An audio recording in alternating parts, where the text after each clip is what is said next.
আন্তর্জাতিক বাংলা সংবাদে সবাইকে স্বাগত। সুপ্রিয় দর্শক শ্রোতা, পৃথিবীতে চলমান রয়েছে তৃতীয় বিশ্বযুদ্ধ। ইসরায়েলি সেনা ঘাঁটিতে ফিলিস্তিনের যুবকদের অনুপ্রবেশে আশ্রয় কেন্দ্র ছেড়ে পালাচ্ছে ইসরায়েলি সেনারা। জানিয়ে দেব আমাদের হাতে থাকা সর্বশেষ আন্তর্জাতিক আপডেট বাংলা সংবাদ। শুরুতে থাকছে সংবাদ শিরোনাম, এরপর জানাবো বিস্তারিত। ইসরায়েলি সেনা ঘাঁটিতে ফিলিস্তিন যুবকদের অনুপ্রবেশে ভয় আশ্রয় কেন্দ্রের সেনারা। আরো জানিয়ে দিব ন্যাটোর দরজায় চীনের ভয়ঙ্কর মরণাস্ত্র।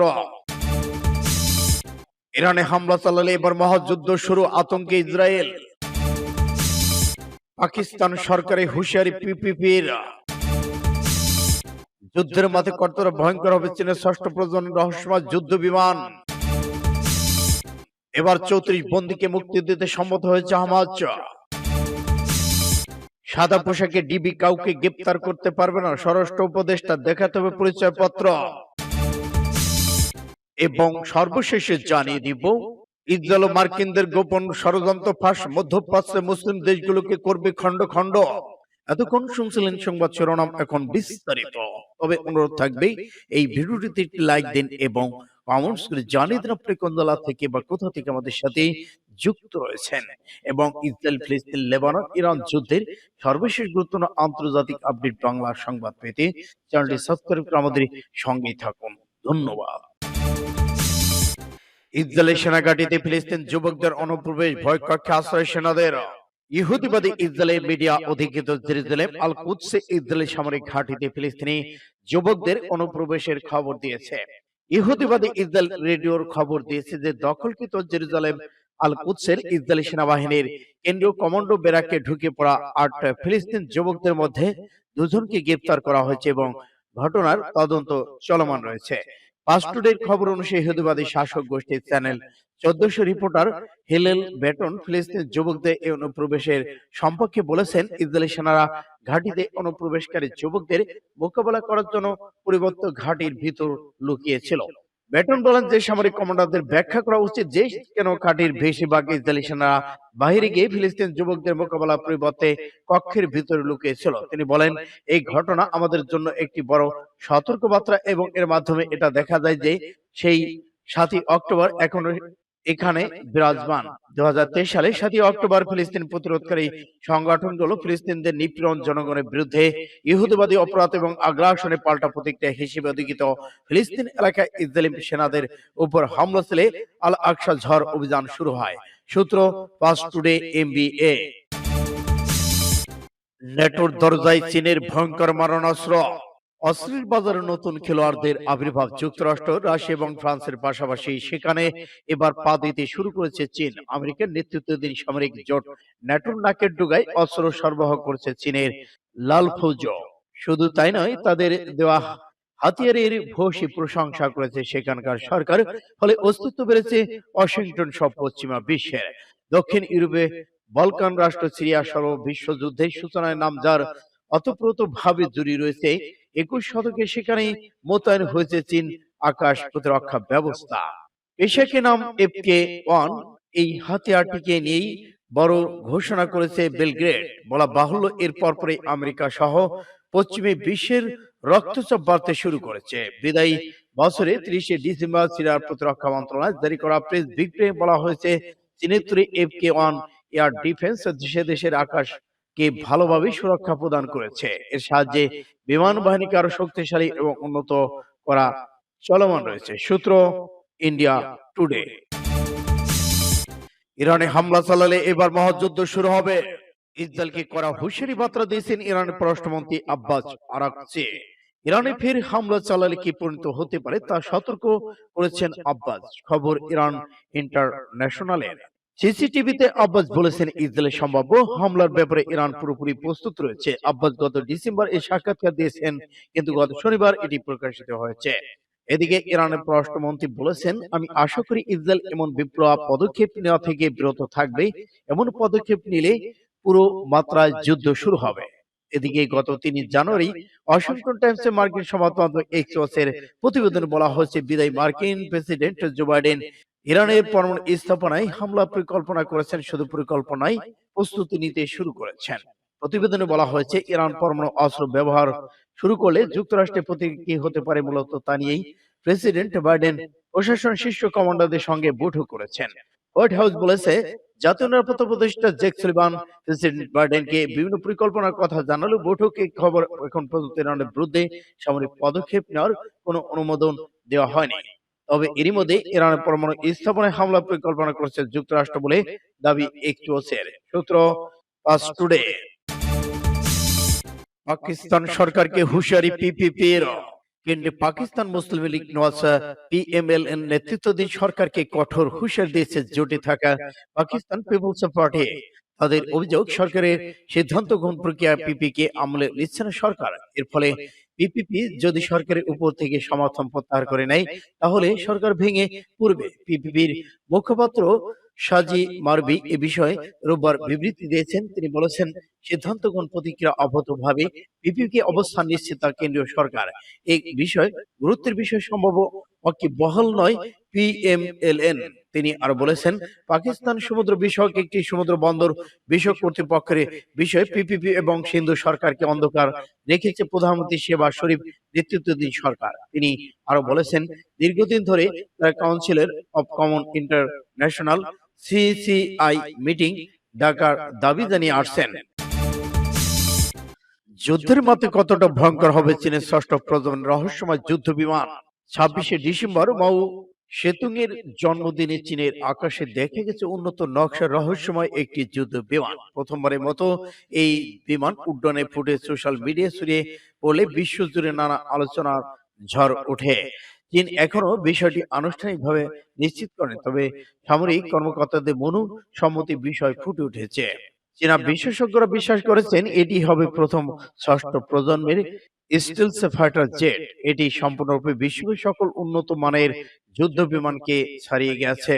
বিশেষজ্ঞদের ধারণা, এই নতুন যুদ্ধ বিমানটিতে যুগান্তরকারী বৈশিষ্ট্য থাকতে পারে। এটি আধুনিক যুদ্ধের দৃশ্যপট পাল্টে দিতে পারে, যদিও নাম কি হবে কিংবা কোন মডেলে তা এখনো জানা যায়নি। সামরিক বিশেষজ্ঞরা বলেছেন, এটি একটি স্পষ্ট বার্তা যে চীনে ষষ্ঠ প্রজন্মের বিমান তৈরি করা হচ্ছে। তারা এ নাম দিয়েছে জেড 36। এইসব বিমানে অনেক নতুন প্রাণঘাতী প্রযুক্তি ব্যবহার করা হয়েছে। বিশ্লেষকরা মনে করেছেন, ষষ্ঠ প্রজন্মের স্টিলথ ফাইটার জেটটি হাইপারসনিক গতিতে ছুটতে পারে। এটি থাকতে পারে আরো বেশি স্টিলথ ক্ষমতা। দুটি বিমানই রাডার শনাক্তকরণ কমানোর জন্য ডিভাইস করা হয়েছে। যুক্তরাষ্ট্রের বিমান সাবেক পাইলট জন ওয়াটার্সের ভাষ্য, যুদ্ধবিমানটির পিছন দিকে কোনো পাখা নেই। এর ফলে সেটির রাডারের চোখ ফাঁকি দেওয়া বা স্পেন্স সক্ষমতা বাড়বে। নতুন যুদ্ধবিমানটিকে যুক্তরাষ্ট্রের পারমাণবিক বোমা বহনে সক্ষম। সূত্র ইন্ডিয়া টুডে। এবার 34 বন্দীকে মুক্তি দিতে সম্মত হামাস। যুদ্ধবিরতি আলোচনা 34 বন্দীকে মুক্তি দিতে সম্মত হয়েছে হামাস, তবে এ দাবি অস্বীকার করেছে ইসরায়েল। সোমবার 6 জানুয়ারি এক প্রতিবেদনে যুক্তরাষ্ট্রের সংবাদ মাধ্যম সিএনএন নিউজ এ তথ্য জানিয়েছে। প্রতিবেদনে বলা হচ্ছে, যুদ্ধবিরতি আলোচনার মধ্যেই গাজা জুড়ে ইসরায়েলি আগ্রাসন অব্যাহত রয়েছে। স্বাস্থ্য ব্যবস্থাকে পুরোপুরি ভেঙে দিতে হাসপাতালগুলো টার্গেট করে চালাচ্ছে হামলা ইসরায়েল বাহিনী। বেশ কয়েকবার ভেস্তে যাওয়ার পর হামাস ইসরায়েলের মধ্যে এবার যুদ্ধবিরতি আলোচনা অনেকটাই অগ্রগতি হয়েছে।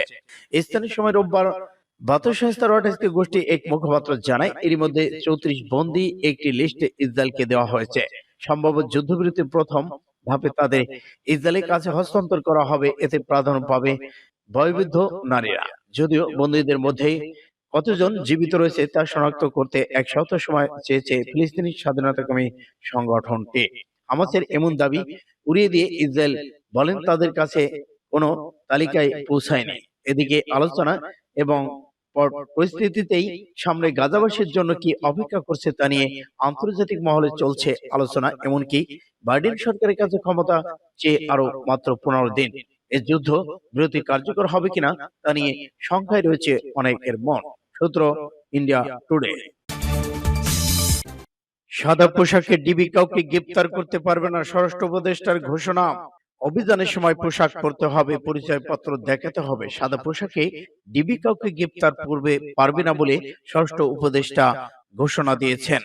বাংলাদেশের স্বরাষ্ট্র উপদেষ্টা লেফটেন্যান্ট জেনারেল অবসরপ্রাপ্ত মোহাম্মদ জাহাঙ্গীর আলম চৌধুরী বলেছেন, সাদা পোশাকে ডিবি কাউকে গ্রেপ্তার করতে পারবে না। তিনি বলেছেন, অভিযানের সময় অবশ্যই নির্ধারিত পোশাক পরিধান করতে হবে, পরিচয়পত্র দেখাতে হবে, আইনের বাইরে কোনো কাজ করতে পারবেন না। আইনের বাইরে আমিও যদি কোনো আদেশ করি তা যেন সেটি ফলো না করেন। দুপুরে ঢাকা মহানগর গোয়েন্দা পুলিশের ডিবি কার্যালয় পরিদর্শন শেষে উপদেষ্টা এই কথা বলেছেন। তিনি বলেছেন, দেশে আইনশৃঙ্খলা পরিস্থিতি কিভাবে আরো উন্নত করা যায় সে বিষয়ে ডিবি কার্যালয়ে আলোচনা চলমান রয়েছে। ছাত্র জনতার অভ্যুত্থানে মুখে পতন হওয়া আওয়ামী লীগের সরকারের সময় ডিবি কার্যালয়ে থাকা আয়নাঘর নিয়ে প্রশ্ন করা হলে স্বরাষ্ট্র উপদেষ্টা জাহাঙ্গীর আলম চৌধুরী খুনসুটি করে বলেছেন, আয়নাঘর বলতে কিছু থাকবে না, এখানে ভাতের হোটেল বলেও কিছু থাকবে না। এমন ডিবিকে শুধু একটা অনুরোধ করব যে পুকুরটা আছে ডিবির সামনে সেটি আয়নার মতো পরিষ্কার করে দেন। পুকুরটা হবে আয়নার মতো পরিষ্কার। সব শেষে পুলিশের নিয়োগের ক্ষেত্রে কোনো দুর্নীতি ঘটনা ঘটেনি উল্লেখ করে জাহাঙ্গীর আলম বলেছেন, আমি যদি কোনো দুর্নীতি করি আপনারা গণমাধ্যম কর্মী প্রকাশ করে দিবেন, সত্যি ঘটনা প্রকাশিত হবে। সূত্র পাঁচ টুডে। মধ্যপ্রাচ্যে মুসলিম দেশগুলোকে খণ্ড বিখণ্ড করা ইসরায়েল মার্কিন ষড়যন্ত্র ফাঁস।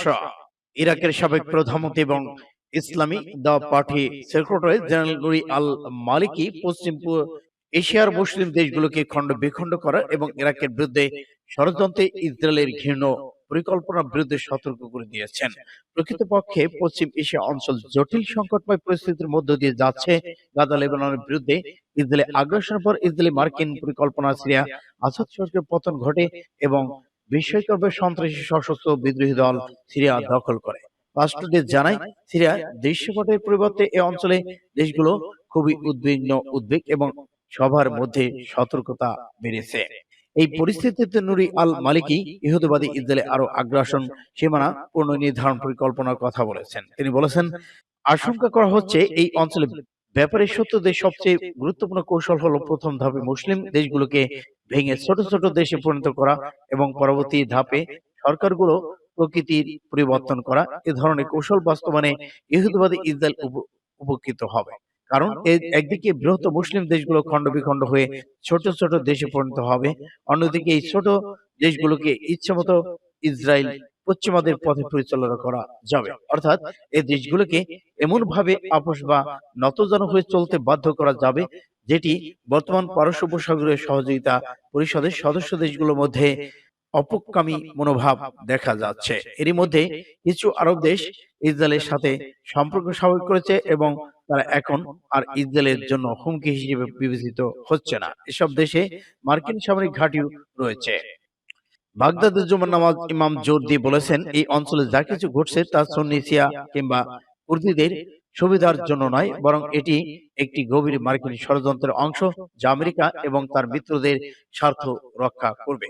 তিনি বলেছেন, মধ্যপ্রাচ্যে ইসরায়েল মার্কিন ঘৃণ্য ষড়যন্ত্র বুঝতে হলে কয়েকটি বিষয় দিকে নজর দিতে হবে। এগুলোর মধ্যে একটি হলো এই অঞ্চলের সরকারগুলোর বিরুদ্ধে নতশামূলক নাশকতা কর্মকাণ্ড উস্কানি দেওয়া এবং আপোষকামিতার বিরোধী স্বাধীন গোষ্ঠীগুলোকে নির্মূল করা। আরেকটি বিষয় হলো ইরাকের অভ্যন্তরে বিভেদ সৃষ্টি করা এবং জনপ্রিয় গোষ্ঠীগুলো নিয়ন্ত্রণে আনা।